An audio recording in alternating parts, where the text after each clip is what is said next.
Mana? Mana? Aduh! Yeah!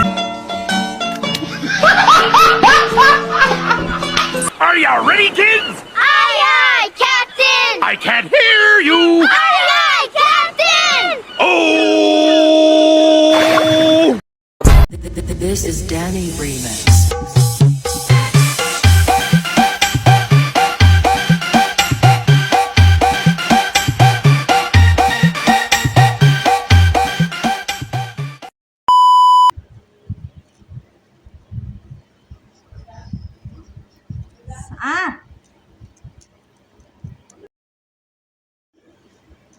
Assalamualaikum warahmatullahi wabarakatuh. Halo teman-teman semua, perkenalkan nama saya Mega Zahara, mahasiswi dari STIE Riau dengan NIM 230202000 dengan atas mata kuliah Manajemen Keuangan dengan dosen Ibu Dr. Asnawati SEMM. Dengan ini, saya akan menjelaskan hasil penelitian saya tentang analisis rasio keuangan dengan PT Gudang Garam Tbk. Selamat menyaksikan. Sebelum saya menjelaskan tentang menganalisis rasio keuangan dari PT Gudang Garam Tbk, ada baiknya kita mengenal terlebih dahulu profil dari PT Gudang Garam tersebut.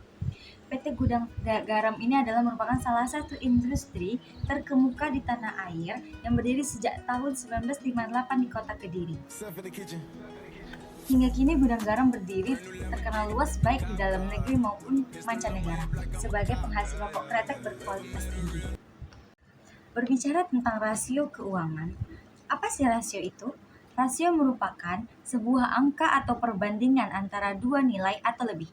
Dalam konteks keuangan, rasio digunakan untuk mengukur kinerja sebuah perusahaan, mengidentifikasi kekuatan dan kelemahan, serta membantu dalam pengambilan keputusan investasi. Berikut ada beberapa rasio keuangan yang umum digunakan. Yang pertama, rasio likuiditas. Rasio likuiditas merupakan suatu pengukuran terhadap kemampuan aset perusahaan untuk membiayai kewajiban atau utang dalam jangka pendek. Tujuan rasio likuiditas ialah untuk mengukur kemampuan perusahaan untuk membayar kewajiban yang segera jatuh tempo atau pada saat ditagih. Semakin tinggi nilai rasio, semakin baik kemampuan sebuah perusahaan membayar utang jangka pendeknya alias utang tersebut atau lancar. Rasio likuiditas ini terbagi menjadi 3. Yang pertama, rasio lancar, yang kedua, rasio cepat, dan yang ketiga, rasio kas. Rasio lancar yaitu perbandingan antara aset lancar dan kewajiban lancar. Rasio ini menunjukkan kemampuan perusahaan untuk memenuhi kewajiban jangka pendek. Yang kedua, rasio cepat. Rasio cepat merupakan perbandingan antara aset lancar dikurangi persediaan dengan kewajiban lancar.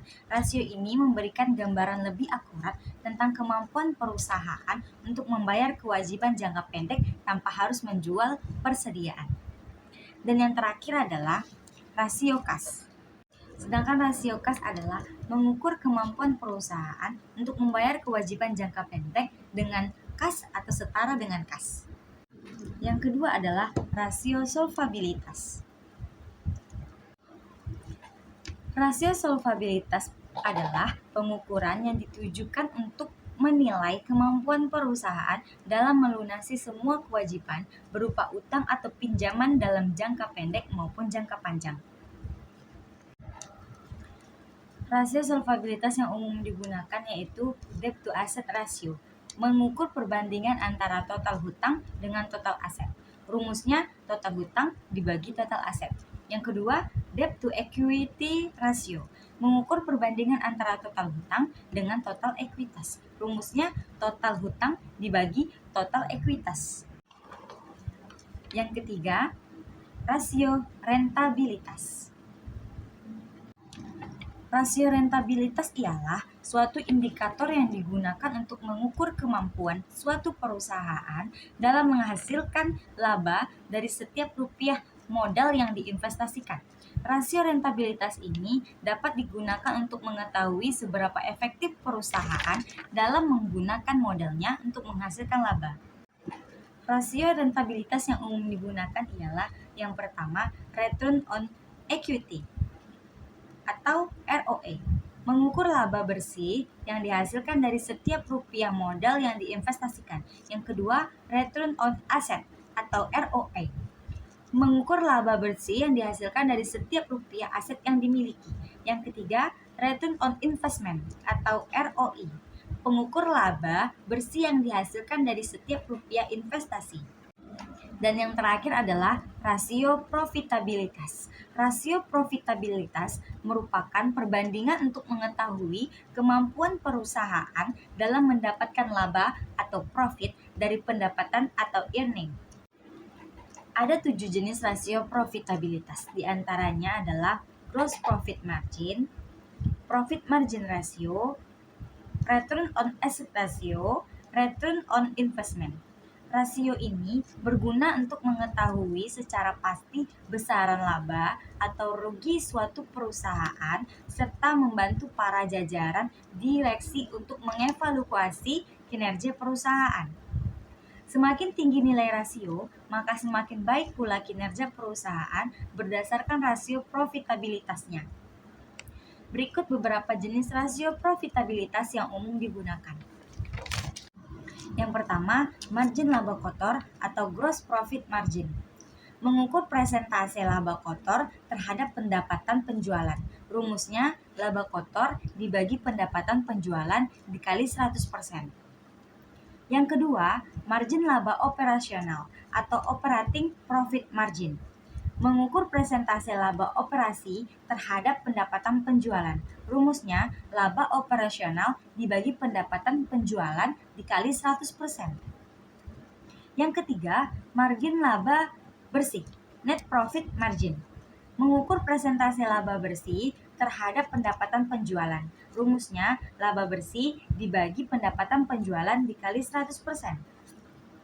Yang keempat, return on sales atau ROS. Mengukur laba bersih yang dihasilkan dari setiap rupiah penjualan. Rumusnya, laba bersih dibagi pendapatan penjualan. Selanjutnya, kita akan membahas perhitungan hasil rasio pada perusahaan grup publik. Di sini saya mengambil PT Gudang Garam, yang mana perusahaan ini merupakan perusahaan yang bergerak di bidang industri, pengolahan garam, dan produk-produk terkait. Berikut hasil rasio dari perhitungan keuangan PT Gudang Garam dari 3 tahun terakhir. Baiklah, selanjutnya saya akan menjelaskan tentang rasio keuangan dari PT Gudang Garam Tbk. Yang pertama, rasio likuiditas. Rasio lancar yang rumusnya adalah aktiva lancar dibagi hutang lancar. Tahun 2023, aktiva lancarnya Rp59.970.982 dibagi hutang lancar Rp29.536.433. Hasilnya Rp18.611.246. Tahun 2022, aktiva lancarnya Rp59.545.127 dibagi Rp29.536.433. Hasilnya Rp18.611.246. Tahun 2021, aktiva lancarnya Rp59.512.578 dibagi Rp99.948.336. Hasilnya Rp596.206.019. Yang kedua, rasio cepat. Rumusnya aktiva lancar dikurang persediaan dibagi utang lancar. Tahun 2021, aktiva lancarnya Rp59.312.578 dikurang Rp2.773.872 dibagi Rp9.948.336. Hasilnya Rp56.538.706. Tahun 2022, aktiva lancarnya Rp55.545.127 dikurang utang lancar Rp2.556.127 dibagi utang lancar Rp29.674.163.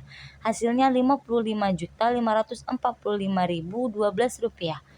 Tahun 2023, Rp54.970.000 rupiah dikurang 0 dibagi 29.536.433 rupiah. Hasilnya 18.611.246 rupiah. Yang ketiga, rasio kas. Rumusnya kas atau setara kas dibagi utang lancar. Tahun 2021 1.239.718.680 rupiah dibagi 9.948.336 rupiah. Hasilnya 124.615.682 rupiah. Tahun 2022 1.286.678.090 rupiah dibagi 29.674.163 rupiah. Hasilnya 432.662.151 rupiah. Tahun 2023 1.305.622.898 rupiah dibagi 29.536.433 rupiah. Hasilnya 442.038.109 rupiah. Yang kedua, rasio solvabilitas dari debt to asset ratio. Rumusnya total utang dibagi total aktiva dikali 100%. 2023 total utang 30.706.651 rupiah dibagi 88.568.617 rupiah dikali 100% sama dengan 0,34 menjadi 34%. Tahun 2022 total utang ialah 30.706.651 rupiah dibagi 88.568.617 rupiah dikali 100% sama dengan 0,34 menjadi 34%. Tahun 2021 30.676.676.095 rupiah dibagi 89.964.369 rupiah dikali 100% sama dengan 0,34 menjadi 34%. Rasio solvabilitas yang debt to equity ratio. Rumusnya total hutang dibagi ekuitas. Tahun 2023 total hutang 30.706.651 rupiah dibagi 598.194.500 rupiah. Hasilnya 0,051 menjadi 5,1%. Tahun 2022 total hutang 30.706.651 rupiah dibagi 598.194.500 rupiah. Hasilnya 0,52 menjadi 5,2%. Tahun 2021 total utangnya mencapai 30.676.095 rupiah dibagi 600.042.320 rupiah. Hasilnya 0,051 menjadi 5,1%. Yang ketiga, rasio rentabilitas A return on asset atau ROA. Laba operasional dibagi total aset dikali 100%. Tahun 2023 laba operasional 4.958.102 rupiah dibagi total aset 11.895.000 dikali 100% menjadi 41,53%. Tahun 2022 5.293.395 rupiah dibagi 124.881.266 rupiah dikali 100% menjadi 0,044%. Tahun 2021 4.383.932 rupiah dibagi 114.477.311 rupiah dikali 100% menjadi 0,383%. B. Return on Equity atau ROE. Rumusnya laba bersih dibagi total investasi dikali 100%. Tahun 2023, laba bersihnya 4.779.000 dibagi total investasi 6.400.000 dikali 100% menjadi 0,795%. Tahun 2022 laba bersihnya Rp5.395.293 dibagi Rp57.856 dikali 100% menjadi 9,34%. Tahun 2021 Rp4.383.932 dibagi 58.835.000 dikali 100% sama dengan 7,45%. Yang ketiga, rasio rentabilitas A. Return on Asset atau ROA. Laba operasional dibagi total aset dikali 100%. Tahun 2023, laba operasional Rp4.958.102 dibagi total aset Rp11.895.000 dikali 100% menjadi 41,53%. Tahun 2022, Rp5.293.395 dibagi Rp124.881.266 dikali 100% menjadi 0,0424%. Tahun 2021, Rp4.383.932 dibagi Rp114.477.311 dikali 100% menjadi 0,383%. B. Return on Equity atau ROE. Rumusnya laba bersih dibagi total investasi dikali 100%. Tahun 2023, laba bersihnya Rp4.779.000 dibagi total investasi 6.400.000 dikali 100% menjadi 0,795%. Tahun 2022, laba bersihnya Rp5.395.293 dibagi Rp57.856 dikali 100% menjadi 9,34%.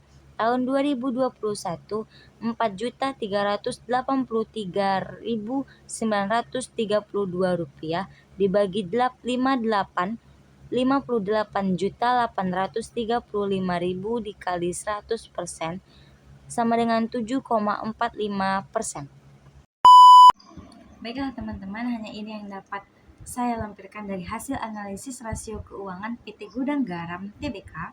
Lebih dan kurang saya mohon maaf jika ada kata-kata saya yang salah, mohon dimaafkan, karena sesungguhnya kesalahan itu berasal dari saya sendiri dan kebenaran hanya ada pada Allah. Terakhir, saya akan menampilkan video penghibur. Selamat menyaksikan dan sampai jumpa. Wassalamualaikum warahmatullahi wabarakatuh. Untuk semen bareng si Sarah. Cakep. Homa manajemen. Lu mah terserah.